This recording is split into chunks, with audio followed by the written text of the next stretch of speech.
Everyone, हमने बहुत सारी बातें एंटीसिपेटरी बेल के बारे में की है कि अगर कोई आपके ऊपर आपको लगता है कि कोई नॉन बेलेबल ऑफेंस के लिए आपके अगेंस्ट कोई एफआईआर हो जाएगी और आप उसमें अरेस्ट हो जाएंगे। मीन्स अगर आपको लगता है कि एप्रीहेंशन ऑफ अरेस्ट है, आपको पुलिस अरेस्ट कर सकती है किसी नॉन बेलेबल ऑफेंस के लिए, तो आप कोर्ट जाइए और एक एप्लीकेशन पड़ती है जिसको एंटीसिपेटरी बेल की एप्लीकेशन कहते हैं, उसको डालिए और फिर फ्री हो जाइए। मीन्स अगर कोर्ट आपकी बात सुन लेती है, आप उसको समझा देते हैं फैक्ट्स के थ्रू कि हाँ there is apprehension of arrest और वो ऑर्डर कर दे कि आपको अरेस्ट ना किया जाए या फिर चार्जशीट फाइल होने तक अरेस्ट ना किया जाए, ऐसा कोई ऑर्डर कर देती है तो पुलिस आपको फिर अरेस्ट नहीं करेगी। ये आपके पास ऑप्शन होता है क्रिमिनल केस में। मीन्स अगर क्रिमिनल केस है तो उसमें ही आपके पास ऑप्शन होता है कि अगर आपको ऐसा लगता है कि पुलिस आपको अरेस्ट कर सकती है तो आप ये वाला एक्शन ले सकते हैं। ये कहाँ पे है?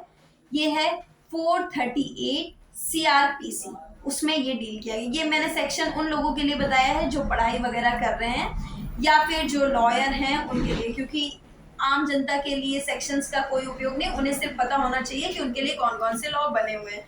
तो ये हो गया एंटीसिपेटरी बेल। अब हम बात करते हैं क्या सीपीसी में भी ऐसा कोई प्रोविजन है जो ये बात करे कि आपके खिलाफ कोई मुकदमा हो तो उसमें आपको देखा जाए, मीन्स कोई इंटरिम ऑर्डर बिना आपके सुने हुए ना हो जाए। है, हम आज इस वीडियो में उसी टॉपिक के बारे में बात करेंगे।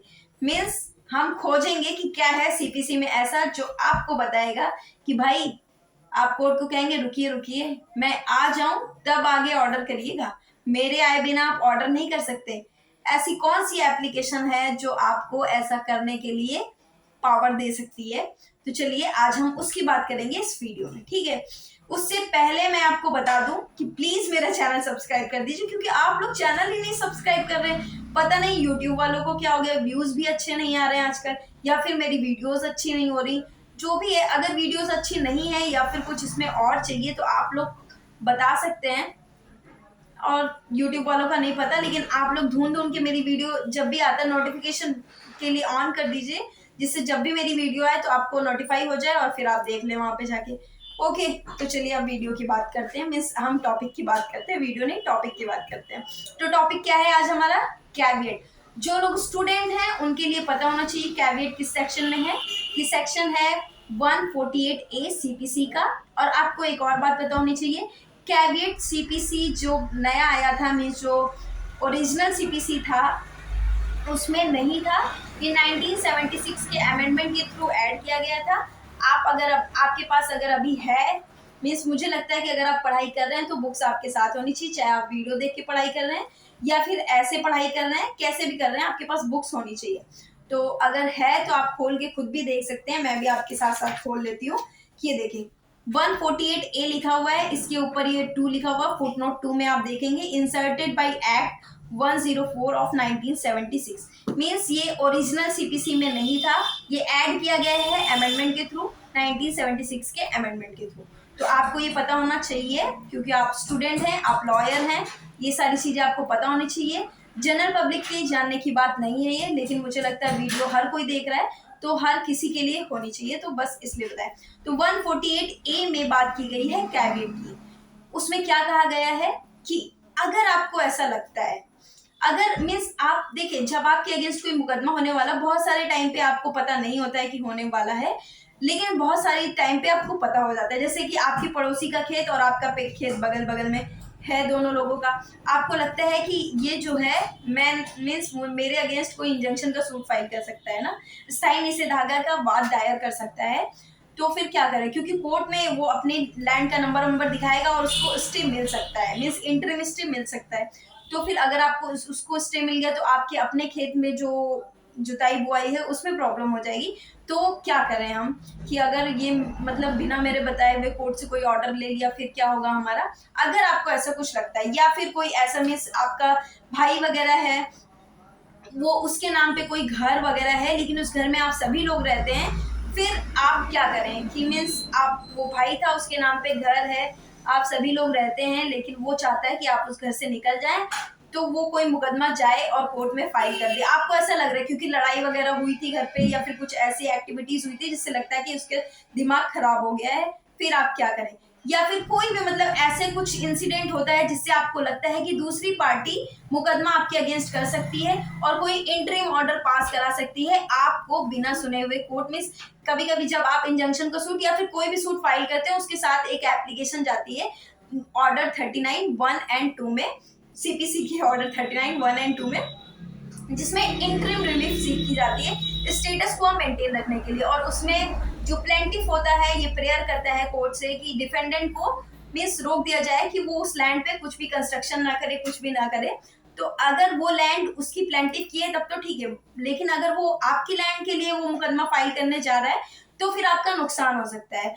और अगर आपको ऐसा पता चल जाए कि शायद वो आपके अगेंस्ट मुकदमा कर सकता है, देखिए शायद भी है तब भी आपको मैं सजेस्ट करूंगी कि आप कैविएट फाइल कर दीजिए जाके, इससे आपका प्रॉफिट होगा। फिर आपको क्या करना, अपने लॉयर के पास जाना, उसको अपनी सारी बातें बतानी है कि देखिए मुझे लगता है इस जमीन के लिए ये पक्का मुकदमा कर देगा, क्योंकि हमारी लड़ाई हुई थी पानी वानी को लेकर के जमीन में, तो कहीं अगर इसने मुकदमा फाइल कर दिया तो इसको स्टे मिल गया फिर क्या होगा। तो इसलिए आप कोई मेरे लिए सजेशन निकालिए। और अगर आपका वाइफ आपका जो लॉयर है वो अगर कोई सजेशन नहीं दे रहा तो आप उसको खुद बताइए कि देखिए आप कैविएट फाइल कर सकते हैं मेरे लिए, जिससे कि क्या होगा 90 दिनों तक कैविएट। अच्छा चलिए ये 90 दिनों वाली बात बाद में बात करते हैं, पहले कैविएट की बात करते हैं। कैविएट फाइल कर दीजिए जिससे अगर वो कोई मुकदमा हमारे अगेंस्ट फाइल करता है तो आपको भी सुना जाएगा, आपकी बातें सुनी जाएंगी, तभी कोई इंटरिम ऑर्डर पास हो। वो एक्स पार्टी ऑर्डर नहीं ले पाएगा, वो सिर्फ अपनी प्रेजेंस में कोई भी ऑर्डर नहीं ले पाएगा जब तक आप कोर्ट में नहीं जाएंगे। कैबिनेट में लिखा भी यही जाता है कि इसमें जो आप हैं आपको लगता है, पहले दोनों पार्टीज का नाम होगा, पहले आपका नाम होगा, उसमें लिखा जाएगा कि जो कैविएटर है उसका नाम, उसके बाद जितने विमेन जितने लोगों के अगेंस्ट आपको लगता है जितने लोग हैं जो आपके अगेंस्ट मुकदमा कर सकते हैं उनका नाम लिखा जाएगा, वो कैविटी हो जाएंगे। फिर उसके बाद उसमें लिखा जाएगा कि कैविएट है, उसके बाद सारा डिस्क्रिप्शन दिया जाएगा और बताया जाएगा कि देखिए हमें लगता है कि ये हमारे अगेंस्ट ये केस कर सकते हैं, जो भी केस आपके अगेंस्ट कर सकते हैं। तो बिना हमें सुने हुए कोई भी मीन्स आपको बिना सुने हुए कोई भी इंटरिम ऑर्डर ना पास किया जाए, ये आपकी रिक्वेस्ट होती है कोर्ट की। फिर क्या होता है, एक आप कोर्ट में फाइल कर देते हैं, दूसरी आप उसमें ये बात भी लिखते हैं कि कैविएट की जो कॉपी है वो सारी जो अपोजिट पार्टीज हैं कैविटी हैं उनको प्रोवाइड कर दी गई है थ्रो पोस्ट कर दी गई है उनको प्रोवाइड। फिर जितने लोग उसमें पार्टी होंगे उन सभी को वो कॉपी जाएगी, आपका जो लॉयर है उसमें साइन करके भेज देगा सारी कॉपीज को, एक कॉपी कोर्ट में हो जाएगी।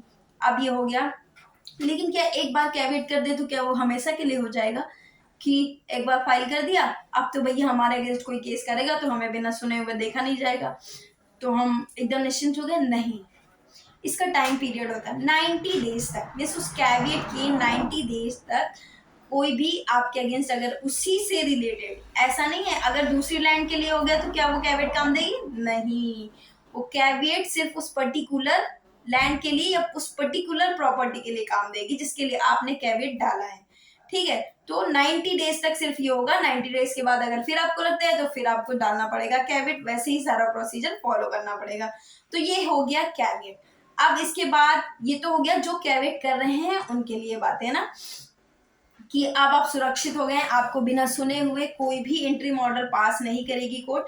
आप जाएंगे अपना जो भी आपका व्यू है वो प्रेजेंट करेंगे कोर्ट में, फिर ही कोई ऑर्डर होगा, आपके अगेंस्ट कोई भी ऑर्डर नहीं होगा। तो ये हो गया हमारे सीपीसी का काइंड ऑफ एंटीसिपेटरी बेल, कि मतलब देखिए आपके अगेंस्ट मुकदमा कोई ना करे इससे तो नहीं रोका जा सकता, लेकिन आपके अगेंस्ट कोई भी एडवर्स ऑर्डर ना पास हो जाए, मीन्स कोई भी उल्टा ऑर्डर ना पास हो जाए आपके लिए, वो आपका वकील ऐसा होने से रोक सकता है। लेकिन आप बात करते हैं उन लोगों की जिन्हें कैविएट की कॉपी मिलती है।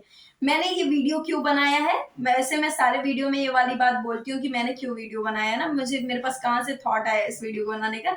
एक्चुअली मेरे पास एक कॉल आता है कि मैम देखिए मुझे ना कैविएट आई है, इसकी कोई नोटिस आई है, इसमें रिप्लाई करना है हमें।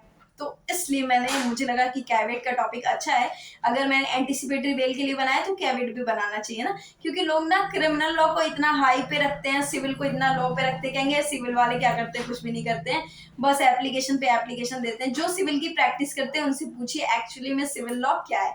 जब सच में आप सिविल पे आएंगे तो आपको पता चलेगा कि नहीं ये भी लॉ है, इसमें भी बहुत सारी चीजें हैं, बहुत कुछ करते रहते हैं। तो इसी मीन्स जब उसने मुझे कॉल करके कैविट की बात कही तो मुझे लगा चलिए इसको डिस्कस करना चाहिए और लोगों से भी, और लोगों को भी पता होना चाहिए कि हाँ कैविट कर सकते हैं हम, अगर हमें लगता है कि कोई हमारे अगेंस्ट कोई केस करके कुछ एंट्री रिलीफ ले सकता है तब। ठीक, अब बात करते हैं आपको कैविट मिली तो क्या करें। अगर आप किसी वकील को दिखाएंगे तो वो कहेगा कि ये तो कैविट है, आपको मुकदमा करेंगे तो फिर वो सुना जाएगा, उसको भी सुना जाएगा, इसलिए ठीक। तो कैविट आता है तो आपको डरने की कोई जरूरत नहीं है, कोई भी नोटिस नहीं है किसी तरीके की, ये सिर्फ एक लोगों की अपील है कि भाई देखिए हमें बिना सुने हुए आप कोई ऑर्डर नहीं ले सकते, बस इतना है। अगर आप कोई मुकदमा नहीं कर रहे हैं या फिर आपको कोई मुकदमा नहीं करना है तो आप मत करिए, उस कैविएट का रिप्लाई देने की आपको कोई जरूरत नहीं है। सबसे पहली बात मीन्स अगर आपका जो लॉयर है वो आपसे ये कह के पैसे ले ले कि भाई कैविएट इसका रिप्लाई देना पड़ेगा इसलिए आप हमें 10,000 रुपए दे दीजिए, नहीं तो आपके अगेंस्ट कार्यवाही हो सकती है। तो इन सारी चीजों से बचे रहिए, बस इतनी सी बात है। कैविट कुछ नहीं है, बस इतना है कि वो कह रहा है कि भाई देखो अगर तुमने हमारे अगेंस्ट कोई मुकदमा किया है तो बिना मेरे के सुने हुए तुम्हें कोई रिलीफ नहीं मिलेगी, ठीक है। तो मुझे लगता है आप लोगों को कैविट के बारे में बहुत कुछ पता चल गया है और इतना ही है, इससे ज्यादा इसमें कुछ भी नहीं है। तो अगर आप लॉ स्टूडेंट हैं तो मैं फिर से रिमाइंड करवा दूं आपको, कैविट कहाँ पे डिस्कस्ड है, 148A में, और ये इनिशियल सीपीसी में नहीं था, ये ऐड किया गया है कब, 1976 में, ठीक है। और उसके बाद इसके सिमिलरली सीआरपीसी में क्या है, 438, जो क्या है एंटीसिपेटरी बेल से रिलेटेड क्लॉज है, बस। ओके, मुझे लगता है अब आपके लिए इतना बहुत है और इससे ज़्यादा नॉलेज इन सारी चीज़ों पे लेने की कोई ज़रूरत नहीं है। और हाँ, एक बार लास्ट टाइम कि 90 डेज के लिए होती है कैविट, 90 डेज के बाद ये ब्रेक हो जाती है, फिर या तो वो दोबारा कैविट डालें या फिर आप मुकदमा करेंगे तो सिर्फ आपको सुना जाएगा, उन्हें नहीं सुना जाएगा, या फिर अगर आप खुद कैविएटर हैं तो फिर आपको नहीं सुना जाएगा, जिन्होंने मुकदमा किया उनको सुन लिया जाए। तो याद रखिएगा हर 90 डेज में अगर आपको लगता है कि वो इतने शातिर टाइप के लोग हैं कि कर देंगे जाके मुकदमा, तो आप एक्टिव रहिएगा, 90 डेज का याद रखिएगा, फिर करिएगा। Okay, thank you, bye bye.